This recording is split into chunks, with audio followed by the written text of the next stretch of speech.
నంద్యాల జిల్లా కొత్తపల్లిలో రైతుల సహకార సంఘంలో భారీగా అవినీతి జరిగింది. రైతుల కోసం ప్రభుత్వం అందిస్తున్న రుణాలను సొసైటీ బ్యాంక్ సీఈఓ కోటేశ్వరరావు కాజేశాడు. సుమారు 42 లక్షల రూపాయల మేర నిధులను దోచేసి తప్పుడు రసీదులను సృష్టించాడు. సొసైటీ బ్యాంక్ చైర్మన్ నాగేశ్వరరావు ఫిర్యాదుతో అవినీతి బట్టబయలైంది. సొసైటీ బ్యాంక్ సీఈఓ కోటేశ్వరరావును పోలీసులు అరెస్ట్ చేసి రిమాండ్కు తరలించారు. ఈ అక్రమాల వెనుక ఇంకా ఎవరైనా ఉన్నారా అనే కోణంలో పోలీసులు దర్యాప్తును చేస్తున్నారు. దీనిపై మరింత సమాచారం మా కరెస్పాండెంట్ మస్తాన్ అందిస్తారు. రైట్ మస్తాన్, చెప్పండి.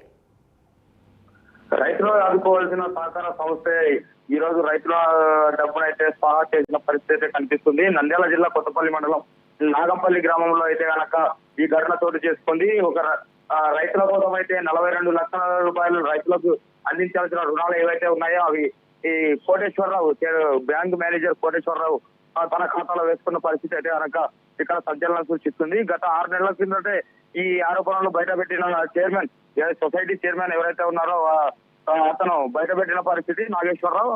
ఆ నాగేశ్వరరావు బయట కేసు మేరకే పోలీసులు అయితే కనుక 6 నెలల కిందటే కేసులను నమోదు చేసుకుని దర్యాప్తు చేపట్టారు. పూర్తిగా దర్యాప్తులో భాగంగానే ఈ రోజు అయితే కనుక కోటేశ్వరరావుని అయితే కనుక అదుపులోకి తీసుకోవడం జరిగింది. అదుపులోకి తీసుకున్న తర్వాత కోర్టుకు హాజరుపరిచారు. కోర్టులో అతనికి రిమాండ్ అయితే కనుక 7 రోజులు విధించడం జరిగింది.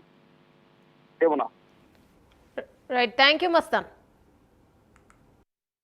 కొత్తపల్లి మండలంలో ఉన్నటువంటి నాగంపల్లి సొసైటీలో పనిచేస్తున్న సీఓగా పనిచేస్తున్న కోటేశ్వరయ్య గత కొంతకాలంగా డ్యూటీలకు సరిగ్గా రాకపోవడంతో అనుమానం వచ్చి అతని మీద ఏదైనా ఫ్రాడ్ చేశాడనే డౌట్తో ఎంక్వైరీ చేస్తున్నాము. అతన్ని ప్రస్తుతం విధులని సస్పెండ్ చేసినాము. విధులకు సరిగ్గా హాజరు కావడం లేదనే ఉద్దేశం మీద విధుల్లోనే సస్పెండ్ చేసినాము. ఇంకా విచారణ జరుగుతుంది. విచారణ తర్వాత మీకు వివరం. కుకట్పల్లిలోని మూసాపేటలో వివాద ఆత్మహత్య కలకలం రేపుతోంది. ఆంజనేయ నగరంలో ఇంట్లో ఉరేసుకొని చందన జ్యోతి ఆత్మహత్య చేసుకుంది.